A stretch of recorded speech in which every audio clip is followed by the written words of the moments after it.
Bonjour, la bibliothèque Buffon et le CDML participent à l'opération 10 mars, je lis, un quart d'heure de lecture nationale, créée par le CNL, Centre national du livre, et l'association Silence on lit. Et comme vous le savez, la lecture a été déclarée grande cause nationale 2021-2022. Je vous propose un roman policier de Louise Penny. Louise Penny, c'est une auteure qui écrit en langue anglaise au Canada, mais ses aventures se passent dans le Canada francophone, avec des personnages qui sont parfois anglophones, parfois francophones. C'est un de mes chouchous et j'espère qu'il vous plaira aussi. La meilleure façon de le savoir, c'est de vous lire le début et de voir si vous voulez découvrir la suite. Hop, c'est parti. Mademoiselle Jane Neal se présenta devant Dieu dans la brume matinale du dimanche de Thanksgiving. Ce décès inattendu prit tout le monde au dépourvu. La mort de Mademoiselle Neal n'était pas naturelle, sauf si l'on croit que tout arrive à point nommé.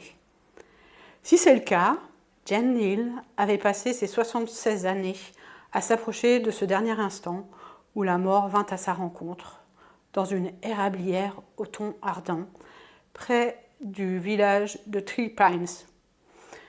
Elle tomba, bras et jambes écartés, comme si elle avait voulu former la silhouette d'un ange dans les feuilles mortes aux couleurs vives. L'inspecteur-chef Armand Gamache, de la Sûreté du Québec, posa un genou par terre. Son articulation claqua tel un coup de feu. Ses grandes mains expressives survolèrent le minuscule cercle de sang qui maculait le cardigan pelucheux, comme s'il pouvait, par magie, faire disparaître ses blessures et guérir cette femme. Mais non, il n'avait pas ce don.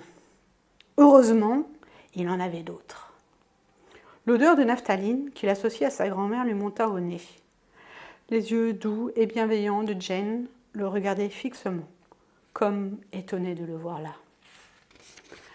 Lui aussi, sans le montrer, s'étonnait de la voir là. Il avait son petit secret. Il ne la connaissait pas, non.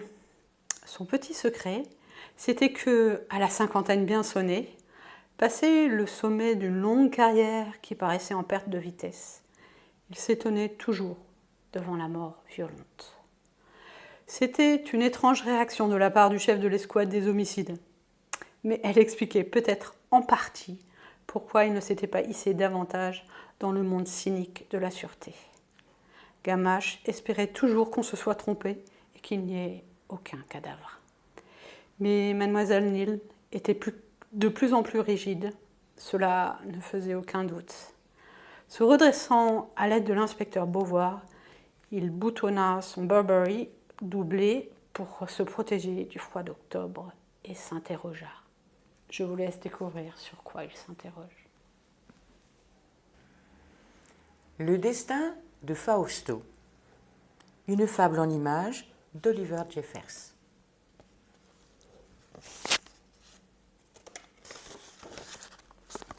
Il était une fois un homme qui croyait que tout lui appartenait. Un jour, il décida d'aller faire l'inventaire de ce qui était à lui. « Tu es à moi », dit Fausto à la fleur.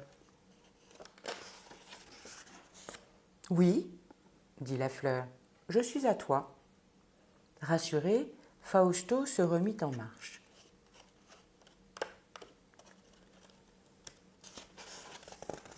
« Tu es à moi », dit-il au mouton. « Oui », répondit le mouton, « je suppose. »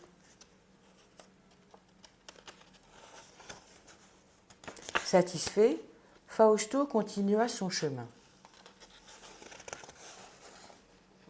Fausto passa bientôt devant un arbre et déclara « Arbre, tu es à moi. » L'arbre répondit « Bon, d'accord, je peux être à toi. » Et l'arbre s'inclina devant l'homme.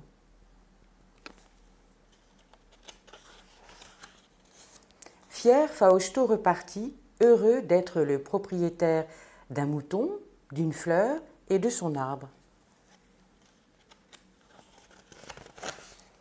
Très vite, Fausto avait revendiqué un champ, une forêt et un lac. Au début, le lac avait fait la sourde oreille, mais Fausto lui montra qui était le patron. Quand il arriva au pied d'une montagne, Fausto dit d'une voix ferme « Montagne, tu m'appartiens !» « Non, » répondit la montagne, « je m'appartiens. » Fausto se mit en colère et il tapa du pied et il brandit son poing. Mais la montagne ne bougea pas.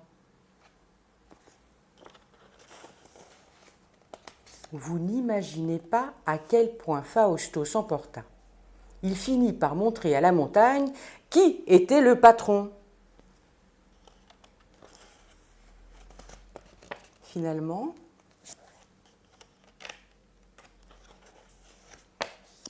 la montagne s'inclina devant Fausto et dit « Oui, tu as raison, je t'appartiens. » Fausto se sentait très important. Il n'eut aucun mal à maîtriser un bateau pour partir en mer.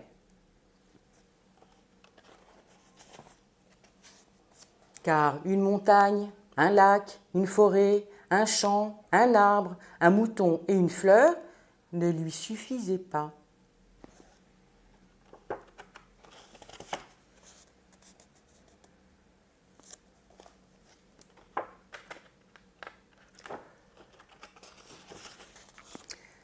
Quand il fut assez loin de la côte, Fausto déclara d'une grosse voix « Océan, tu es à moi !»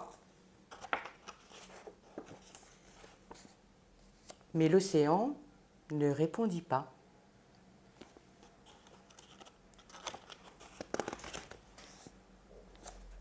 « Tu m'appartiens, océan. Je sais que tu m'entends, » dit Fausto encore plus fort.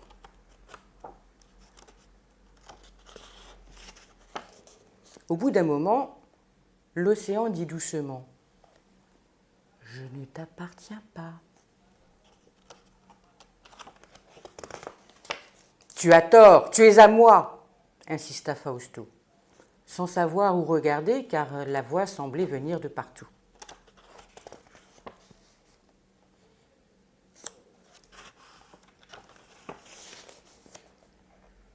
« Mais tu ne m'aimes pas ?»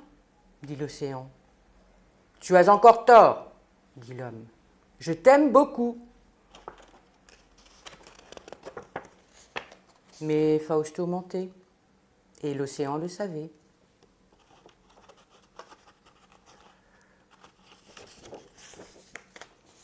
« Comment peux-tu m'aimer si tu ne me comprends pas ?» demanda l'océan. « Tu as tort une troisième fois, » dit Fausto. « Je te comprends parfaitement. » Puis impatient, il ajouta. « Maintenant, avoue que tu m'appartiens, ou je te montrerai qui est le patron. » « Et comment comptes-tu faire ?» demanda l'océan. « Je taperai du pied et je brandirai mon poing. »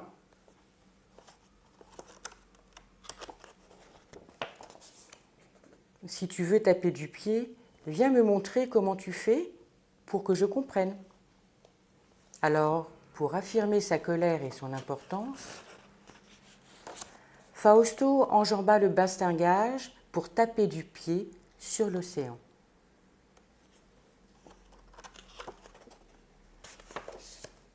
Mais il ne comprenait pas.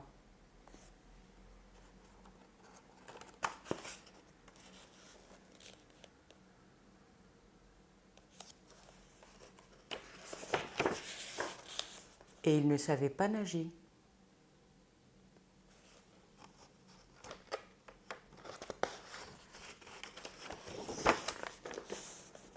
L'océan était triste pour lui, mais il resta l'océan. La montagne, elle aussi, reprit ses habitudes.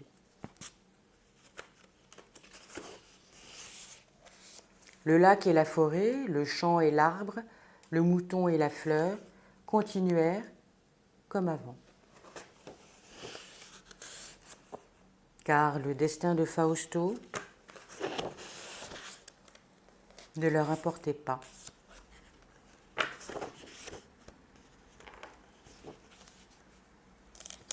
Et la fable est terminée. Owen Colfer, le dernier dragon sur Terre. Pour dire les choses simplement, Verne ne faisait aucune confiance aux humains, à aucun d'entre eux. Il en avait connu beaucoup au cours de sa vie, il en avait même apprécié quelques-uns, mais en définitive, il l'avait tous livrés à la foule déchaînée. Raison pour laquelle il s'était retranché dans le marécage de Honey Island, à l'abri du danger. Verne aimait bien le marécage, autant qu'il pouvait aimer quelque chose après toutes ces années. Bon Dieu, il y en avait eu tellement des années qui s'alignaient derrière lui comme les briques sur la voie que le roi Darius avait tracée en l'an, peu importe, on s'en fout combien, avant Jésus-Christ. Curieux comme les choses pouvaient soudain revenir en mémoire. Cette antique route perse, par exemple. Il ne parvenait pas à se rappeler ce qui s'était passé la semaine dernière, mais maintenant il revoyait une image qui remontait à plus ou moins 2000 ans. Verne avait cuit la moitié de ses briques à lui tout seul, à l'époque où il faisait encore un travail d'ouvrier de temps en temps. Le mécanisme de sa combustion interne avait failli s'épuiser. Sa mue s'était produite avec 2 saisons d'avance à cause de cette saloperie de boulot. Ça et son régime alimentaire. En ce temps-là, personne n'avait la moindre idée en matière de diététique. Maintenant, Verne suivait essentiellement un régime cétogène, riche en graisse, pauvre en glucides, à part ses céréales chéries du petit déjeuner. Le régime keto convenait parfaitement à un dragon, surtout avec sa température interne. Malheureusement, il avait fallu renoncer à la bière, mais il se rattrapait avec la vodka. L'Absolute était sa marque préférée, un peu forte en alcool, mais moins mauvaise pour l'organisme. Et Waxman la lui livrait par caisse. Ainsi, Verne tolérait le marécage. Ce n'était pas très glorieux, mais de toute façon, les jours qu'il vivait maintenant n'avaient pas grand-chose de glorieux. Autrefois, il avait été Viverne, seigneur du Haut-Feu, sur l'aire du même nom, si toutefois on pouvait croire à l'existence d'une appellation aussi stupide et pompeuse. À présent, il était le roi du trou à merde de Forgeville, Louisiane. Mais il avait vécu dans des endroits pires que ça. Ici au moins, l'eau était fraîche et les alligators, pour la plupart, obéissaient sans discuter.